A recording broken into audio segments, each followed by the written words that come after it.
İzolyatorlar turlarini ko'rib chiqamiz. Bular shtirvoy izolyatorlar, yog'och va beton tayanchlarda ishlatiladi. Maxsus shtirlarga qotiriladi. Ular traverslarda svarkalangan yoki maxsus yog'ochlarga burab kiritilgan ko'rinishda bo'ladi. Ularga ham ular maxsus material yordamida burab qotiriladi. Bu esa polimer turdagisi. Bular osma izolyatorlardan turi bo'lib, подвесной стеклянный deyiladi.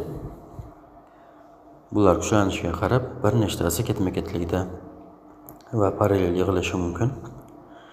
Asosan 6-10 kilovoltda bular 2 dona ishlatilsa, 35 kilovolt liniyada mana bunday 3, 4, 5 donagacha 110 kilovolt liniyalarda 11-12 gacha ishlatilishi mumkin.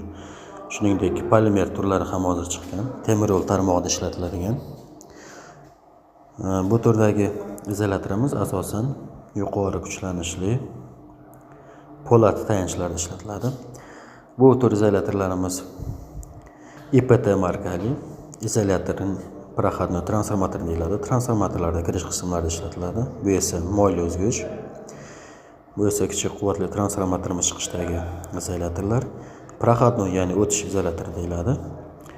Mana bu 6-0.4 kilovolt, 35 ga 6 kilovolt, 110 ga 35 6 va hokazo transformatorlarda keng qo'llanilgan ko'rish mumkin. Buni alohida yana qotirish qismi bo'ladi. Ya'ni bunun ichida shpilka joylashgan bo'ladi.